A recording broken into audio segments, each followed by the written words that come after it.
is up, guys, and welcome to another episode of Guarani Vision, the first ever podcast dedicated to Paraguayan football in English. As always, I'm Roberto Rojas, and joining me are my two great co-hosts, Ralph Hannah and Maria Britos. And guys, Happy New Year. It's the first episode of 2023. It's insane that we've been doing this for 3 calendar years now as we head into year 3 of doing this. It's been amazing to talk about what's been going on in the world of Paraguayan football, the good, the bad, the ugly, everything that needs to go into it. We've been having so much fun doing it as well. Let's kick off 2023 with another great year. Unfortunately, we do have to say that Fede Perez is not here today as he is dealing with some sort of flu or infection. So hopefully, and wishing him very well, that he does improve his status and that we do see him next week as we go and preview what's been going on in the Paraguayan League. But guys, it's been a while since we've been able to reconnect. Like, obviously we've been talking on the chat and just been seeing what's been going on in the world.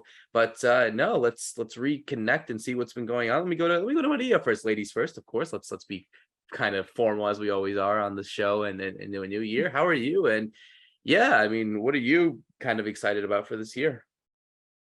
Hey guys, how are you? Happy New Year. I know it's probably a little late in the in standards of when you can say it, but Happy New Year. And yeah, I'm very happy to start another year. I can't believe it's been, almost over 2 years now. It's crazy that we've been together doing this podcast, and I always have so much fun doing it. So, and thank you to everyone that listens and continues to listen to us. And if you're new, welcome, and hope that you enjoy all of the stuff that we bring to you. But I want to say that this new year, I'm definitely looking forward to another win for Olympia. So they did great in the Clausura, and they're champions. So now I'm excited for maybe another Apertura championship win. So other than that, it's been great, and can't wait to continue doing this with you guys. Yeah, I think obviously all of the expectations always given to Olympia being the reigning champions. We're going to talk about how they've been kind of dealing with kind of the changes in their season. Let's switch gears now to the other part of Miami in Ralph Hannah, because obviously it's kind of a weird year because, like, again, like for the national team, like excluding obviously like the youth championships, obviously we have the women. They're going to be qualifying. They're going to be playing to qualify for their first ever Women's World Cup. That's going to be coming up in a couple of weeks as well. So that's a big thing that's been going on, but it kind of feels like an off year really, because there's not a major tournament happening aside from, like I said, like maybe the Women's World Cup, the U20 championship. If Paraguay does well, then they go into the U20s. I think the U17s as well. That's also a big one for kind of the future of Paraguayan football as a whole. But really it's kind of been focused mainly on club level and seeing what's been going on in the Paraguayan League, in the Libertadores, the Sudamericana. But I think more than anything, and it's really a good thing that Maria mentioned about those that have been listening and those that are probably new to it. I think people are starting to recognize that. We've had some stories about, people being interested in Paraguayan players, seeing what's been going on in kind of the world of there, be it happening in the league or outside of it as well. I think there is that interest. So, for everyone saying that maybe it's not going to be a too interesting year for Paraguayan football, I think for those that are very much involved, I think it's a big one for some players.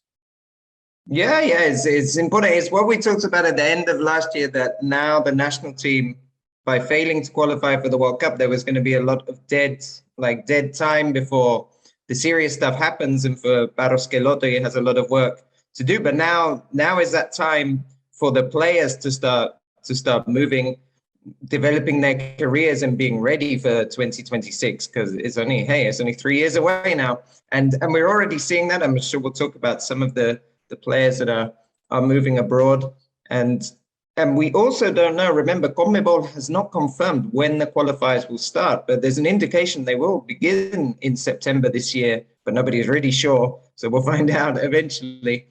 So we could be right back at it already before we know it. So it's like you say, it's a big year. And during this time, we've had players also coming back from injury, which is really important. So Kako at the moment is doing really well in Saudi Arabia. He's leading the assist table. You got Robert Rojas is here. He's here. He's coming to Miami. He'll be here at the weekend. River Plate playing Millonarios. He started on the bench for River last night, I think, in Austin. So he's another player that could be of interest coming back from injury. Who else do we have? Robert Morales and Cerro is back from injury. Or should be back for the start of the season. So there's also a lot of players that we missed out on last year that are back. And then of course you have your Miguel Almiron, who's still in really flying top form, which was great to see. And we weren't sure after the World Cup break, like how he would come back, and he's already come back firing, and that's going to be so important for Paraguay as well. So like you said, club level, there's a lot going on, but I think we've also got our vision looking forward to the national team as well. Yeah, of course. And you look at it, don't mentioning it literally the day ever since the draw has been announced, Newcastle are actually in the semifinals of the EFL Cup, one of the major domestic titles in there. So it's been the first time that Newcastle have reached this kind of instance in such a long time. So that could be and it's a real chance that Newcastle can go all the way to the final in Wembley and probably give Miggy a title, which I think would be a huge thing for him, and not just for the club, but for just, in general for Paraguayan football, to see someone do something in England as well. So that's a really big thing. But yeah, like you said, I think there's just been so much movement going on, maybe those that maybe we haven't expected or maybe are just a bit shocked to see. But no, it's kind of feels like an interesting year, even if people don't want to really say it is. But yeah, it's a good point as well about maybe the qualifiers for this new World Cup happening here in the States and Mexico and Canada, with more increased chances for national teams, 16 new teams from the 32 to 48 in this one as well. So yeah, it's in a way it could be as important as the year goes on, but we have to wait and see when CONMEBOL and FIFA do indeed confirm something like this as well. But what we do have to be confirmed is the league happening, the Apertura. Like Maria mentioned, reigning champions Olimpia looking to win again another championship.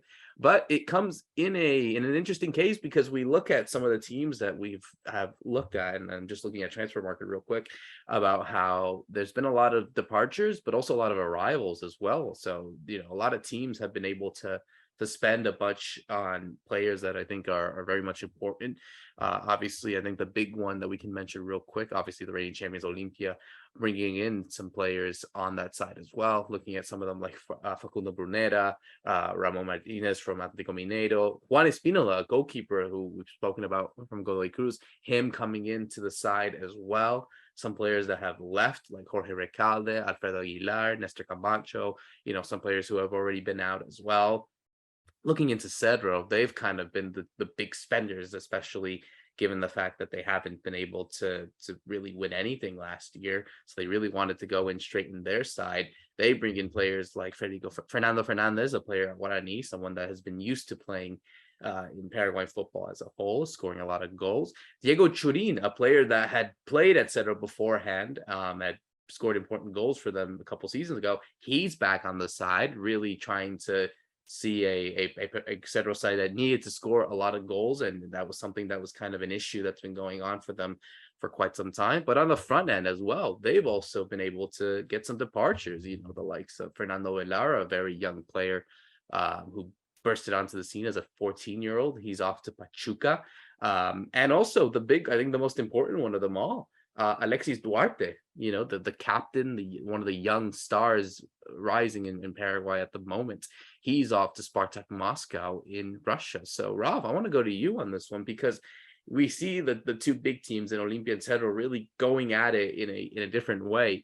Olimpia, not spending as much as they should, depending on the positions that they really want to work in, but they're quietly doing some work.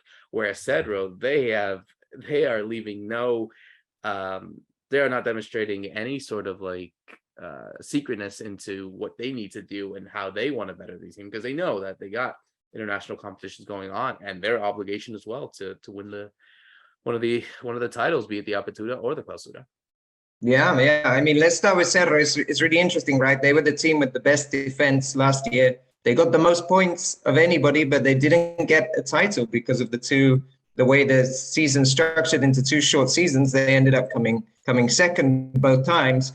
And one of the things was you felt they weren't scoring enough goals, or they weren't scoring goals at the right time. Robert Morales, who we just talked about, ended up being one of their top scorers, and he was injured from March. So that says a lot about where they needed to strengthen. So they've done that. Fernando Fernandez is he must be on 120 goals now in Paraguayan football. So he's almost up there as the all-time top scorer. One thing, the question mark about him has always been that outside of Guarani, his one season he went to Olympia, he didn't do particularly well. So let's see how he does now at Cerro for the first time since that Olympia transfer. He's outside of Guarani and Paraguayan football. But then you have, I think, a really clever signing in getting Diego Churin back. I mean, Churin left for Gremio, being basically Cerro's best striker at the time, but he went to Gremio because it was a bigger team. And he thought he'd get a leading role in there. And he did for a bit. And then as age creeps up, but then also with Gremio signing Luis Suarez, he's finding himself down the pecking order. He ended up going out to Goyanense, maybe, I think, on loan. And now he's come back to Paraguay, back to Cerro. And I think that's a really good signing for them because that's exactly what they were looking for. Then we have Robert Morales coming back from injury. So they're looking very good up front. But interesting, right, about defense, because now by selling Alexis Duarte to Spartak Moscow, I think they've suddenly got a big hole to fill there in defense, and it'll be interesting to see what they do with that. I mean, just a couple of words on Duarte. I think we talked also about in one of our shows when we talked about the failures of the national team. And we said there were a lot of things, right, that were happening, and it was between clubs and players and often agents. Everybody together was maybe not making the right decisions. And unfortunately, I think this is not the best move he could have made in terms of going to Russia with the current situation and the sanctions and Russian teams aren't playing in UEFA competition. How easy will it be for him to get out of Russia to a top 5 league with them all based in the EU? He can't go to Britain now because if he doesn't play continental football, he's not going to get enough international minutes, I don't think, to qualify in the point system. So he's made a move that is good in the short term for Cerro because they get a lot of money. It's good for his agent. It's probably good for him, the signing on bonus. But looking long term, I don't know how good a move this could have been. He had the other options, right? We heard he had Montreal, I think, in MLS. He had Boca in Argentina. So he did have other options the club had other options, but Cerro, one thing they were very stickly on the price here, and I think he's gone for over $4 million, which is a lot of money for most teams on a young defender. But let's see how it goes for him. I mean, he's not on his own. We've got plenty of defenders now playing in Russia. We've got Choco Fernandez. We've got Junior Alonso has just come back. We've got Balbuena. So we're building like a strong kind of community there of Russian defenders Paraguayan defenders out in Russia. But particularly for Duarte being so young, you have to think what his next move could be. But overall, looking back at Cerro, then they've strengthened really well where they had to strengthen, which was attacking wise. But now they have left a hole with of course the departure of Duarte. So we'll see how they fill that. And for Olympia, I mean, I can let Maria talk about that, but Olympia have done very well. They couldn't sign players, remember, last year because of the FIFA sanctions. They're able to sign them now because they managed to get past those sanctions. And they pick up the top scorer from the league in Facundo Bruera, who I think is a really good signing from their part. I don't know what Maria thinks. Yeah, definitely. What I was going to say is that, it's not signing, not having a lot of, transfer activity. I think it has a lot to do with the fact that they're good with the team that they have. They did pretty well last year, so I don't think that there's any need to buy or change up the team versus, Cerro that needs to change up a little bit, see what works best for them, find players that can fit into their club, so that they can reach their goals and make it into and win, an Apertura or Clausura. So for Olympia, yeah, I think one of their best and most expensive signing was Bruera. So he's pretty good. He comes Nacional, I think a player that has made a good impact in that team before, and coming and joining Olympia, it's definitely a plus. I believe he's had like about, I'm looking at his stats here, and he's had a lot of timing on the field, a lot of goals, 18 goals, I think, 38 in total. So he was a good scorer.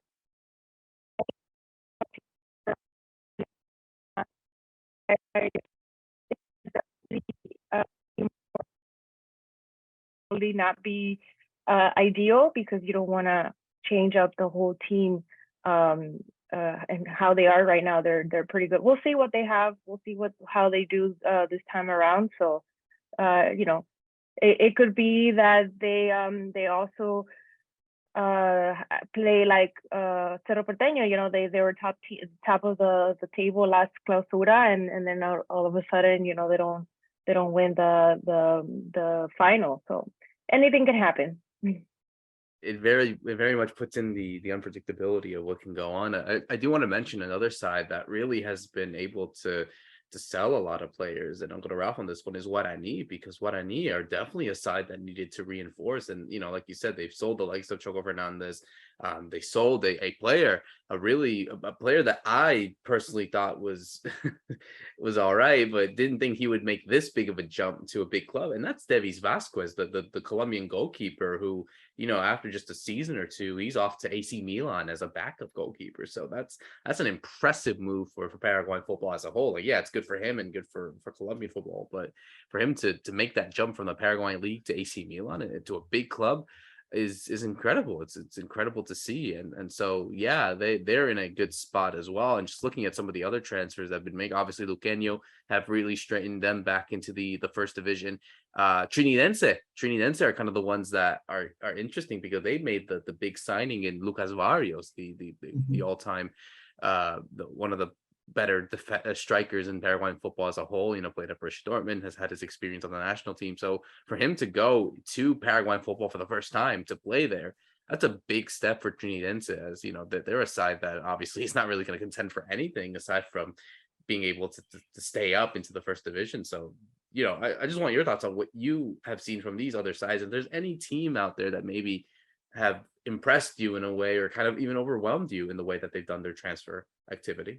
Yeah, I mean, there's been so firstly, Davis Vasquez, I mean, yeah, great move. Is very rare. I think I'm trying to think of other Paraguayan league transfers direct to Serie A. It's not very common at all. I think Vasquez was on the radar because he played via Regio, so he played the summer tournaments when he was back in Barranquilla, and I think he played national team for Colombia. So maybe been on the radar even before Guarani. I don't know, because being brutally honest, I don't think his time at Guarani, he didn't shine to the sense that you were like, wow, this is the leading goalkeeper in the league, right? I mean, we talk about Jean, we talk about the guys in Libertad and in Olympia, the Uruguayans. You have Martin Silva and Gaston Oliveira. Obviously, they're older, so yeah, of course, Milan are looking for a short-term kind of replacement and maybe taking a punt, but great move for him. I mean, and that's brilliant for the Paraguayan league to know how much coverage it's getting and just how many scouts are looking at that league. Lucas Barrios is a great signing by Trinidense because he'd retired. So he'd retired from football. He's never played in Paraguay.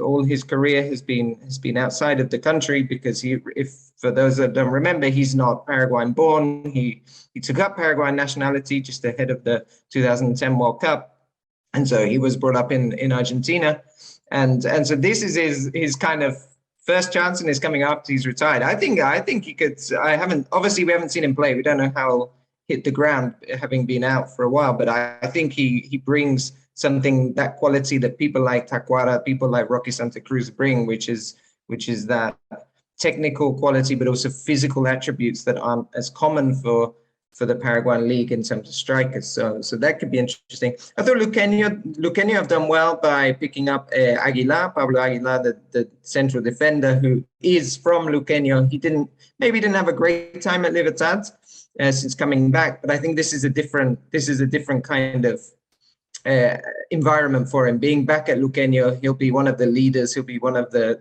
key players for them, and I think that's very important for them. So there's a couple of transfers, and actually, just talking about Libertad, who let Aguilar go, they've also let Ivan Franco go, which I think is a good move for them in the sense that it's a loan with an option to buy, and the option to buy is quite high. I've been told it's about $3.5 million, which again is great money for the Paraguayan league. Players going for over $1 million is actually quite rare. So they managed to sell Sebas Ferreira to Houston Dynamo, and now Ivan Franco has an opportunity to go. I mean, I was speaking to some people involved in that transfer, and what they're hoping for is he has a very good season, and then there's two options really for him. There's one is Houston take up the option and buy him and they get some money, or that his performances are good enough that the European clubs come back and look at him.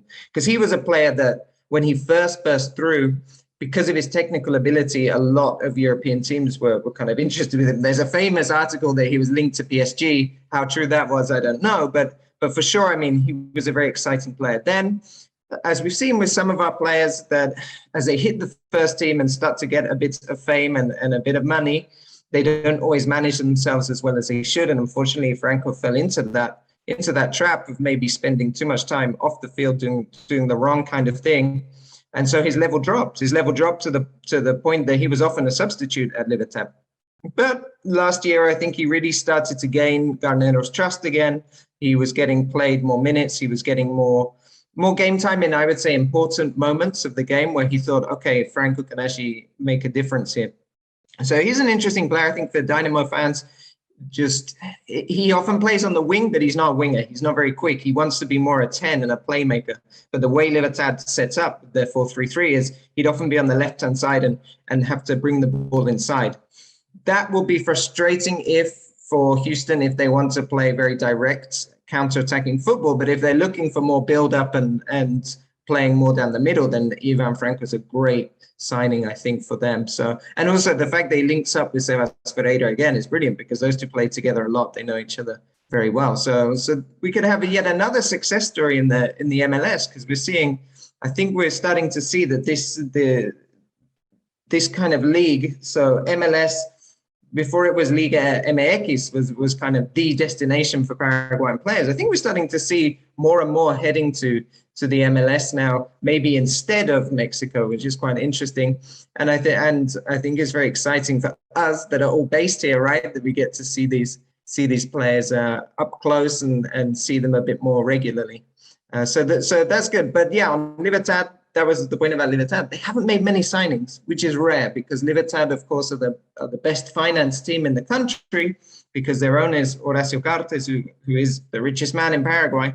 So you would expect some players to be coming through, a couple of big name signings. Obviously, the transfer market's still open for a couple more weeks.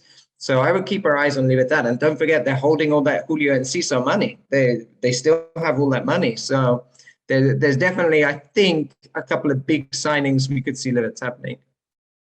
Yeah, no, like I said, that's actually a really good point. You know, Libertad really are a side that, in a way, they don't need the money to spend because they've already have it. But again, they just got 11 million from them a couple months ago. So that's big for Paraguayan football. That's big for any club. And then for Libertad, it's almost as if they're playing with house money. So for them, they can really do something if they wanted to. Whether or not that works in practice is a whole different story, because we know how Libertad have always been kind of the underwhelming side of a side that likes to spend on, you know, big players, on big salaries, and you would think, oh, it's a super team, but at the end of the day, it doesn't work. So it's going to be interesting to see what their plan is for this year as well, because they're in the Libertadores. You know, they've won a league title last year, so obviously that obligation is still there. Same thing for Cerro and same thing for Olimpia. So yeah, it's going to be interesting to see if there's any like big signing as well, and also any big departures, because, you know, we still have some players that could still be on the move.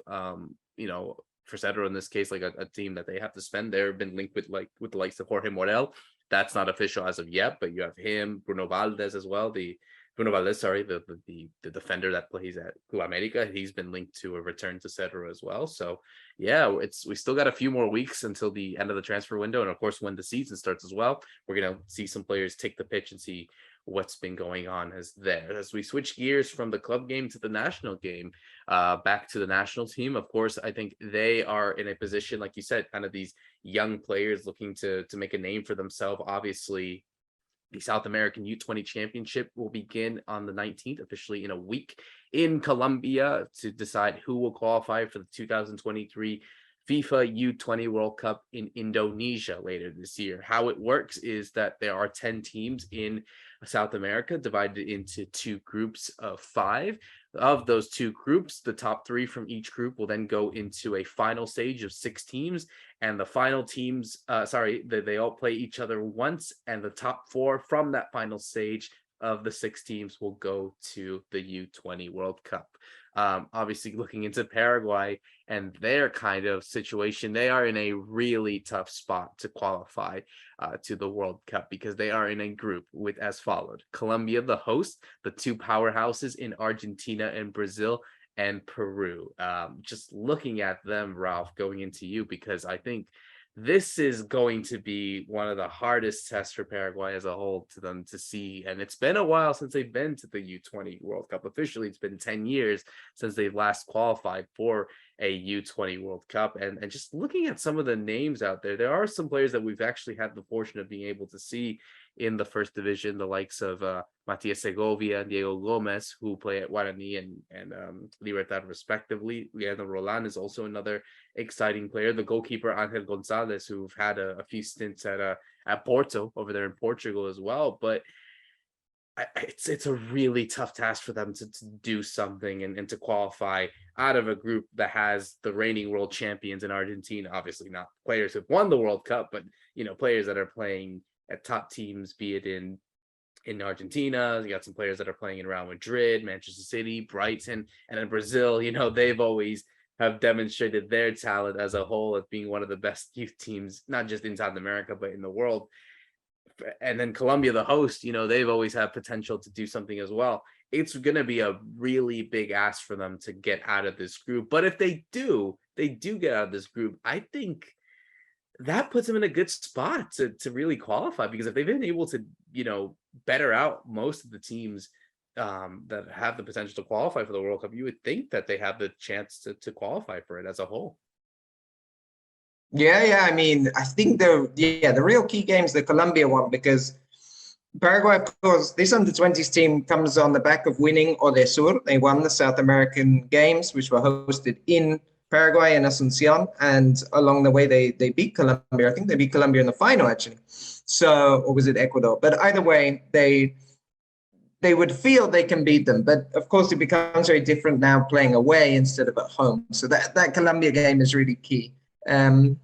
Speaking about Argentina, and you also mentioned 2013, the last time Paraguay qualified. Well, that team did beat Argentina in the under-20s, a very highly rated Argentina at the time.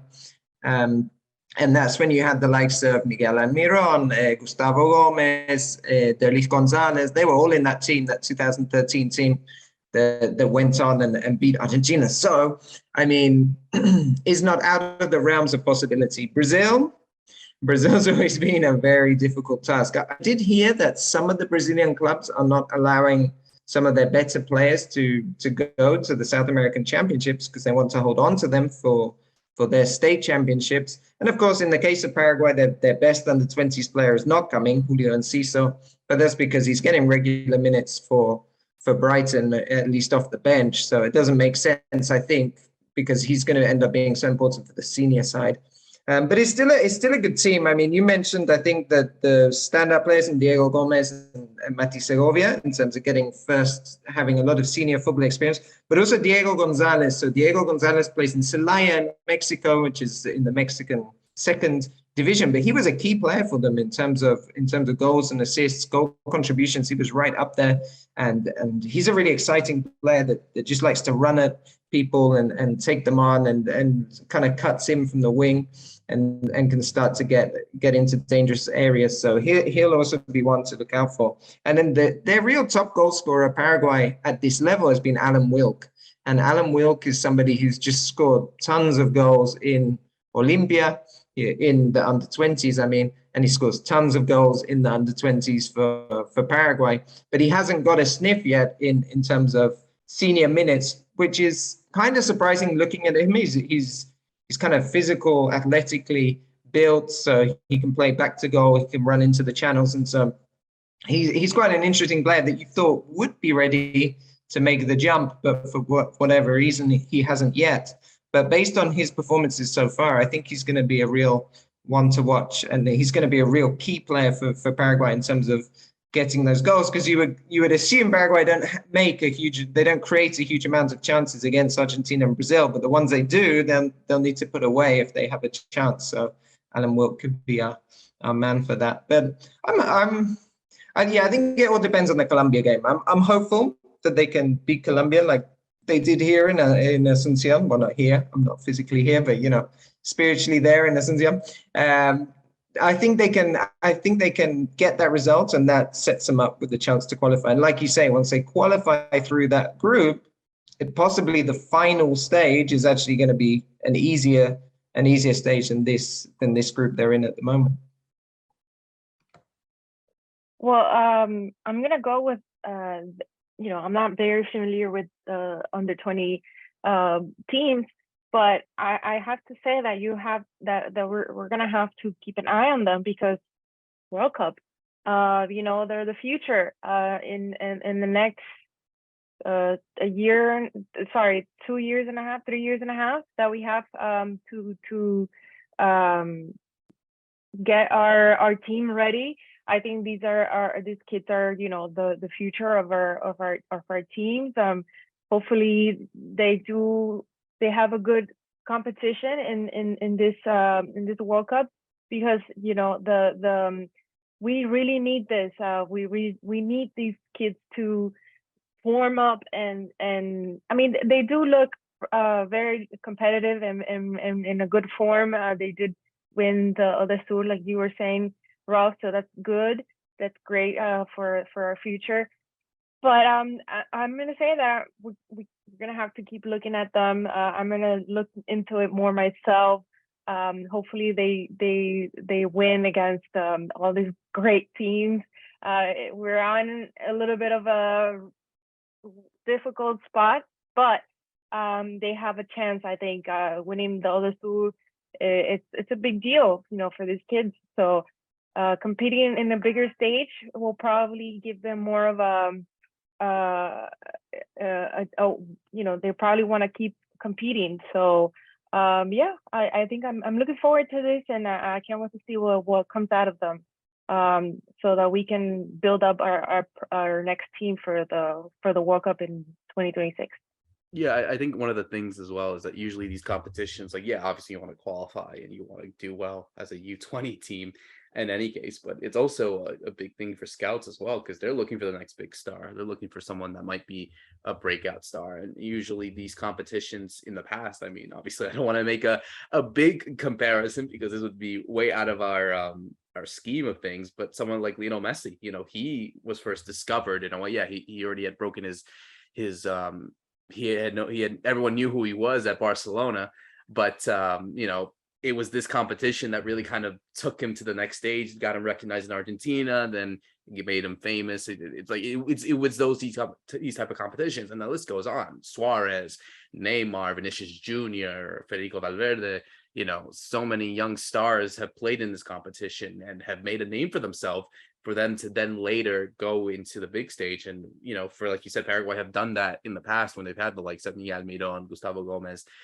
Fabian Junior Alonso, and many others. So, hopefully that these next players, whoever might be the one that could stand out, if it's a lot, if it's only a few, or even if it's just one, one of them is going to make a big name for themselves and hopefully get them into a spot where he's on the national team or playing in a big team somewhere in the world. So yeah, it's a big deal. And yeah, like Ralph had mentioned, it's I think it's a good motivational factor that they won the Eau Sur, especially against sides that have these kind of players playing at the U20 level. Also, the fact that most of this team won it together, I think that gives them a bit more of a sense of that, they know each other well, they have better chemistry, and so that kind of helps them hopefully in fruition be able to perform in a way that they should when the tournament starts. So yeah, again, like Maria had mentioned as well, it's a competition that I think, for those that are very much excited about looking at young stars, doesn't have to be in Paraguay, it could be in any other country, but finding the next bright gem of this of any national team, these are the competitions to look out for. And so yeah, it's going to be interesting to see what Paraguay does, as we'll follow their kind of journey into this competition and hopefully go and qualify for the U20 World Cup as we close into another great episode of Guarani Vision, the first of the year. Always great doing this, and hope for many new episodes as well. For myself, Roberto Rojas, Maria Britos, and Ralph Hannah, thank you so much for listening in. See you soon.